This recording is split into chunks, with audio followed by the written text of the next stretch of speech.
until Hasnain Ali Khan stepped into the arena. पहले एक computer rent पर लेकर अपने दोस्त के साथ अपने घर में सेटअप कर एक अकाउंटिंग सॉफ्टवेयर बनाया।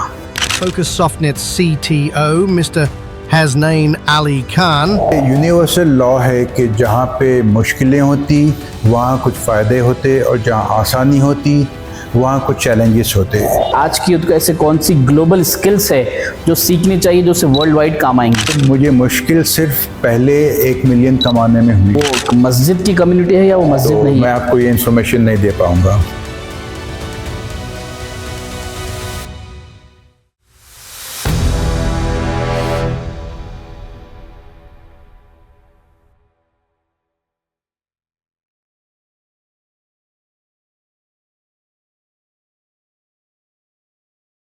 हैदराबाद में हज़ारों स्टार्टअप्स हैं जो इंडिया के फ्यूचर को शेप कर रहे हैं और आज हमारे साथ मौजूद है एक ऐसे ही स्टार्टअप के चेयरपर्सन जिन्होंने 30 साल पहले एक कंप्यूटर रेंट पर लेकर अपने दोस्त के साथ अपने घर में सेटअप कर एक अकाउंटिंग सॉफ्टवेयर बनाया जिसे फिर एक लोकल बैंक ने ख़रीदा।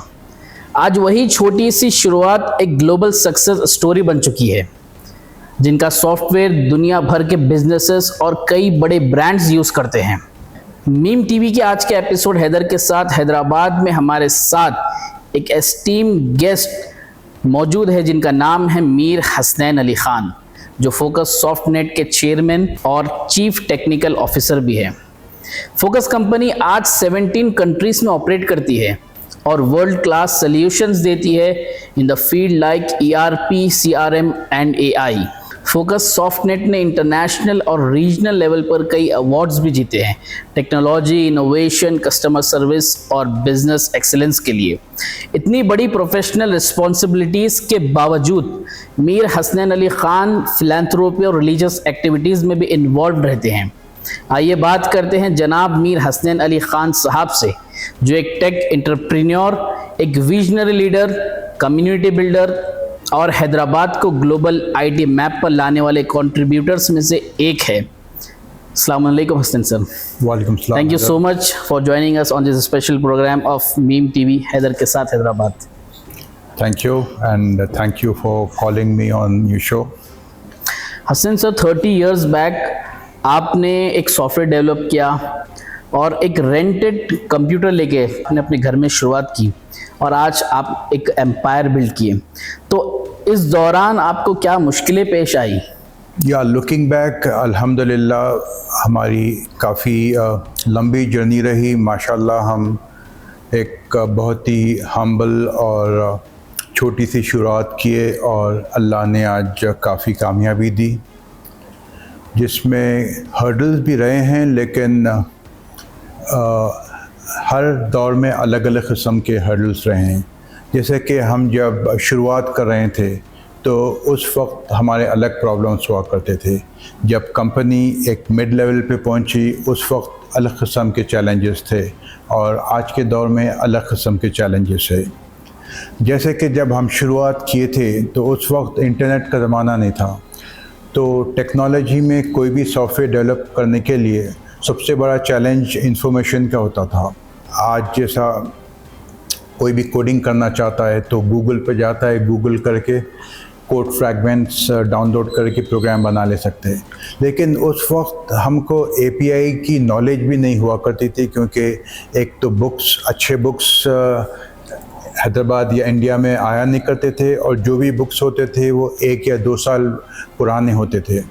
तो हमारा सबसे बड़ा चैलेंज उस वक्त होता था टेक्नोलॉजी सीखना, और कई मरतबा तो हमको R&D या हैकिंग के ज़रिए से इंफॉर्मेशन निकालना पड़ता था।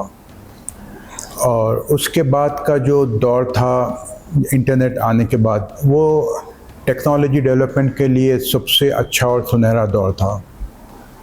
और आज तो आप जैसे जानते हैं पिछले 1 साल में AI और कोड बिल्डर्स आने से प्रोग्राम्स के भी सूडो कोड्स लिखे जाते हैं। तो हर वक्त अलग चैलेंजेस रहे हैं।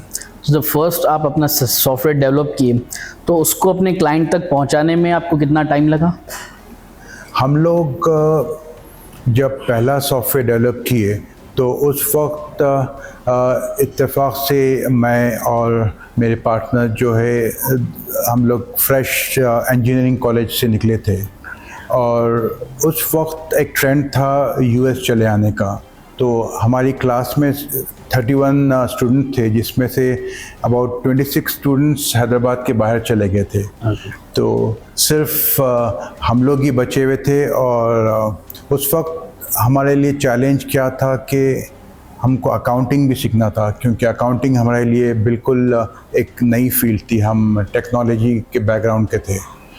मेरे वालिद मोहतरम जो है उन बहुत अच्छे अकाउंटेंट थे, तो उन्होंने मुझे अकाउंटिंग की तालीम दी, और वहाँ से एक अकाउंटिंग सॉफ्टवेयर डेवलप किए जो मेरे ख्याल में तकरीबन 5 या 6 महीने में डेवलप हो गया था।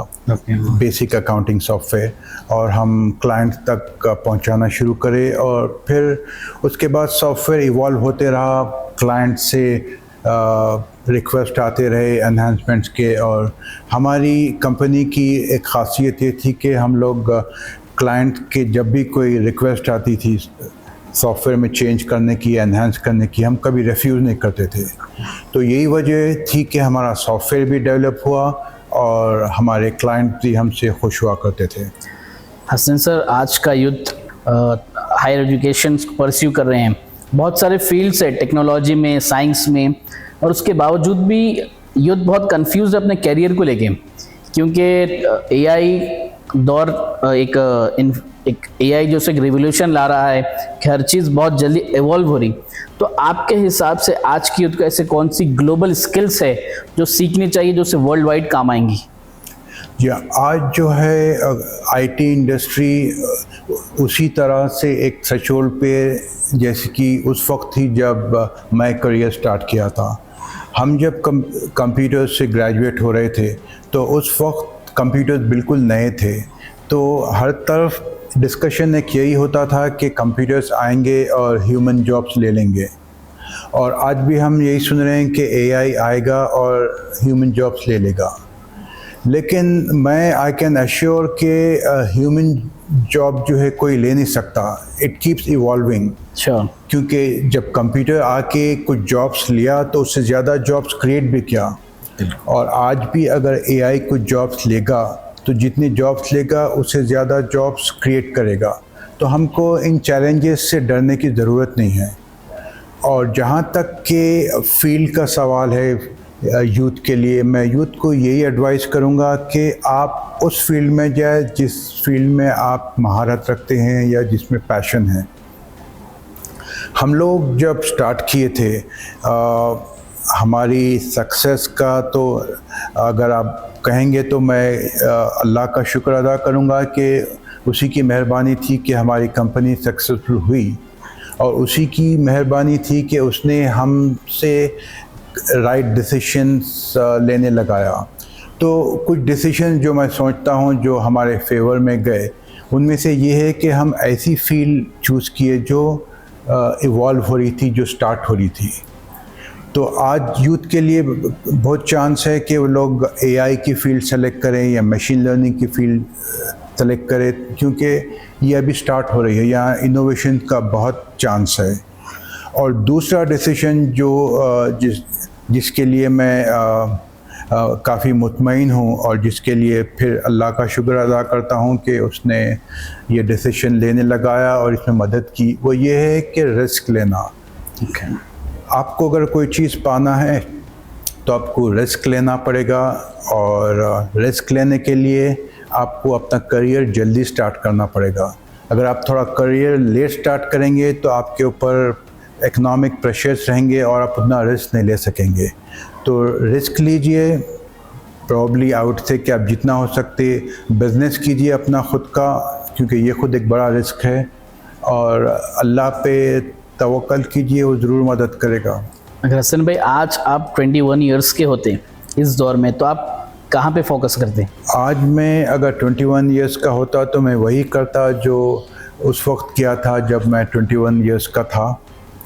मैं टेक्नोलॉजी में कुछ इनोवेट करने को लग जाता और कुछ नई चीज़ डेवलप करने को लग जाता उस ज़माने के और उस दौर के लिहाज से। और ये दौर में आपको बहुत आसानी होती वो दौर में जितनी आपको मुश्किलें आई, क्योंकि इंफॉर्मेशन आज इतनी आसानी से अवेलेबल है।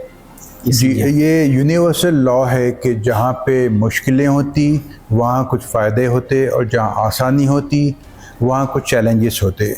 जैसे कि मेरे दौर में टेक्नोलॉजी में मुश्किलात थे, लेकिन वहीं पे एक एडवांटेज ये था कि कंपटीशन कम था।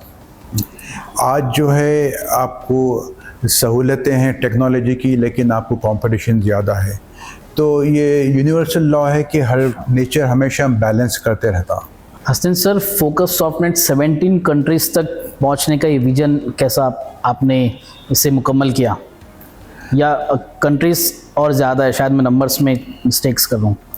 जी, नंबर तो खैर उतने इम्पोर्टेंट नहीं हैं, लेकिन आपको इसके आंसर में एक बहुत अच्छे मिलियनेयर का आंसर बताता हूँ। एक बहुत बड़ा बिलियनेयर गुजरा, उससे एक सवाल किया गया था कि आप इतने बिलियंस कैसा कमाएं, आपको कितनी मुश्किल हुई? तो उसका जवाब ये था कि मुझे मुश्किल सिर्फ पहले 1 मिलियन कमाने में हुई। तो यही रूल हर बिज़नेस में चलता है और हमारे बिज़नेस में भी। हमारे को सबसे ज़्यादा दुश्वारी पहले ओवरसीज़ ऑफिस सेटअप करने तक रही। उसके बाद जो है अल्हम्दुलिल्लाह इट बिकम्स मच ईज़ियर। आप पहला मुश्किल कदम उठा लेने के बाद आगे के कदम आसान होते जाते हैं। ERP, CRM, AI इन फील्ड्स में आपकी कंपनी डील करती, तो ये टर्म्स को आप आसानी से समझाने के लिए ऑडियंस में कुछ एक्सप्लेन कर सकते हैं? जी हाँ, जैसे कि हम जब स्टार्ट किए थे तो उस वक्त हम सुनते थे कॉमन टर्म था अकाउंटिंग सॉफ्टवेयर, इन्वेंट्री सॉफ्टवेयर, क्योंकि ये सॉफ्टवेयर क्या करते थे, सिर्फ हिस्सा बुक कीपिंग में हेल्प करते थे, यानी हिस्सा बैलेंस शीट प्रिपेयर करना या स्टॉक मेंटेन करना वगैरह। उसके बाद कॉन्सेप्ट आया ERP का। उस वक्त ERP में सिर्फ SAP या बान ऐसे बड़े नाम थे और ये बहुत ही एक्सपेंसिव सॉफ्टवेयर हुआ करते थे। उस दौर में भी उसकी कॉस्ट मिलियंस ऑफ डॉलर्स हुआ करती थी, कॉस्ट ऑफ ओनरशिप। तो उस वक्त हम मार्केट को डिसरप्ट करने के लिए हम क्या किए, ERP इंट्रोड्यूस किए, जिसका कॉस्ट जो है 100 गुना कम हुआ करता था SAP से, और जिसके फीचर्स सारे SAP के हुआ करते थे। और आगे चल के फिर एक दौर आया जिस वक्त ERP का बोलबाला थमा या मार्केट सैचुरेट हुई, तो CRM स्टार्ट हुआ, यानी कस्टमर रिलेशनशिप मैनेजमेंट। यहाँ पे इसका फंडा ये था कि हर चीज़ कस्टमर सेंट्रिक होती थी। ERP में क्या था, बिजनेस सेंट्रिक होता था और बिजनेस प्रोसेसेस को ऑटोमेट करते थे। तो CRM में कस्टमर सेंट्रिक होके हर चीज़ कस्टमर के एंगल से देखते थे। देन हम भी वक्त के साथ मूव हुए और हमने एक CRM सॉफ्टवेयर इंट्रोड्यूस किया। इसमें होता ये है कि कंपनी के जो एक्टिविटीज़ होते हैं कस्टमर रिलेटेड, जैसे कि मार्केटिंग या उसके बाद सपोर्ट या सपोर्ट रिलेटेड एक्टिविटीज़, इसको आप कंप्यूटराइज करते हैं और ये इंटीग्रेट होता है ERP से।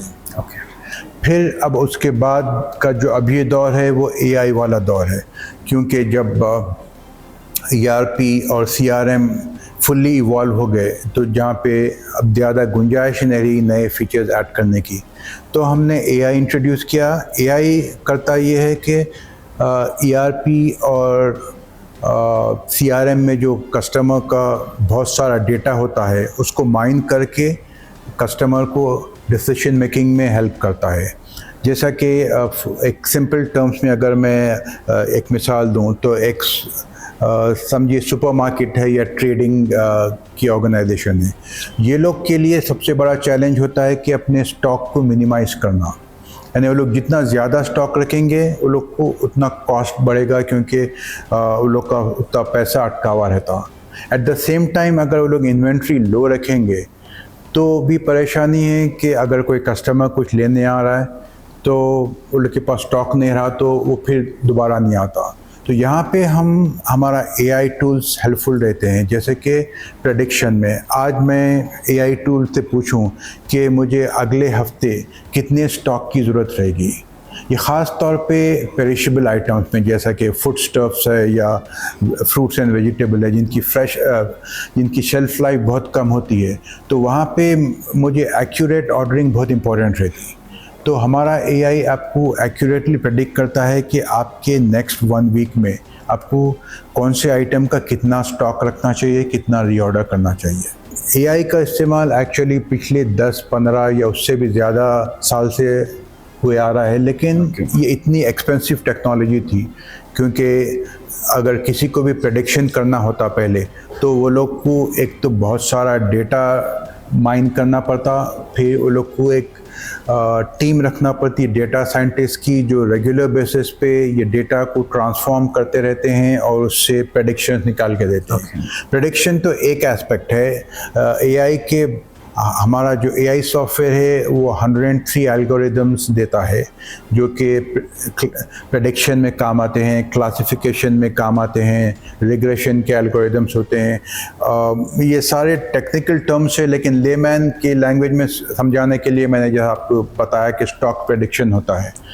तो आपको ये सब इंफॉर्मेशन के लिए बहुत ही एक्सपेंसिव डेटा साइंटिस्ट को एम्प्लॉय करना पड़ता है, जो कि बल्कि एक टीम चाहिए रहता है।